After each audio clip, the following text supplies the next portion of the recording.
It should not be surprising that the president is doing everything possible to make it more difficult for the media to hold him accountable and for the public to be informed about his reckless and illegal behavior. Yet here we are.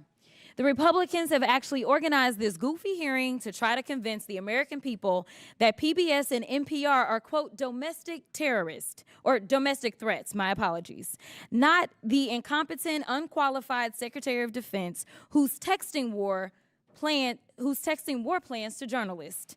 But it's y'all, PBS and NPR, the American people are supposed to be worried about. You can't make this up. It's as stupid as it sounds. The American people should be worried about the president threatening to investigate NBC for treason for reporting on his felony convictions, or arresting reporters and stripping networks of their licenses for not saying nice things about him or not using Gulf of America. The Republicans' witness, Mr. Gonzalez, went so far as to suggest that because NPR and PBS reported on the murder of George Floyd, they, quote, represent a danger to our physical health as well as to civic health of our body politics. Ms. Mayor, do you think reporting on the murder of George Floyd and highlighting instances of systemic racism is a domestic threat to America? Thank you, Congresswoman. I believe it's our responsibility to report on all issues of interest to the American public. Thank you so much. Ms. Kerger, what about you? I agree. I think it's important for us to report on the important news of the day.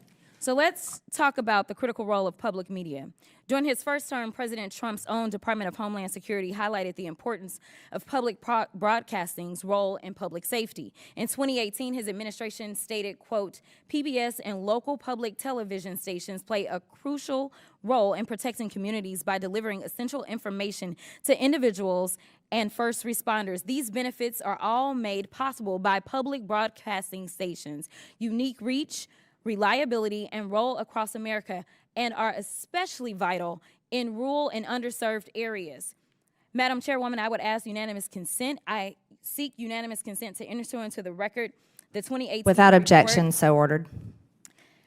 And Madam Chair, I also seek unanimous consent to enter into the record the 2019 report titled Modernizing the Nation's Public Alert and Warning System from Trump's... Without objection, so ordered. In the report, FEMA encouraged, quote, the use of public broadcast capabilities to expand alert, warning, and communication capabilities to fill gaps in rural and underserved areas.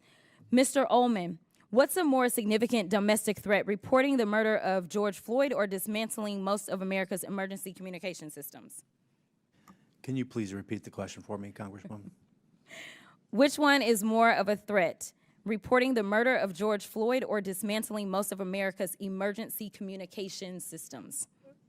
Dismantling the emergency systems. And isn't it true that in Barrow, Alaska is the only, isn't it true that KBRW-AM in Barrow, Alaska is the only broadcast service available in an area of more than 90,000 square miles? That is correct. It's also the North Slope, where the majority of all the oil production that comes from Alaska takes place. Thank you so much. And isn't it true that without these stations' broadcast, Americans in rural communities would lack access to life-saving information and public safety alerts? That is correct. So in your opinion, would eliminating funding for stations in rural America like WNGH, Channel 18, and the Chairwoman's District hurt Americans?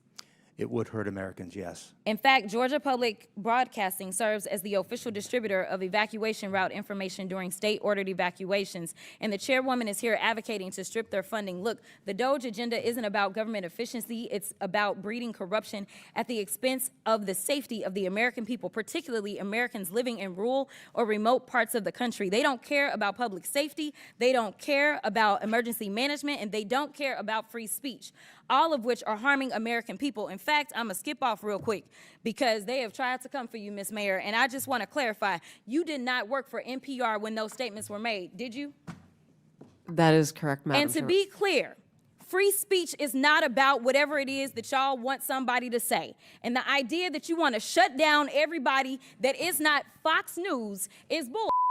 We need to stop playing because that's what y'all are doing in here. You don't want to hear the opinions of anybody else, and the Constitution says Congress shall make no law respecting or establishing of religion or prohibiting the free exercise thereof or abridging the The gentlewoman's time has or expired. press. The gentlewoman's time has expired. Madam Chairwoman, can I put something into the record? Unanimous consent, please. Without objection, so ordered. Thank you. I'd like to put under this NPR article what Biden preemptive pardons for family members could mean for presidential powers. If I could submit to the record. Without objection, so ordered. I now recognize the gentleman from Ohio, Jim Jordan, for 5 minutes.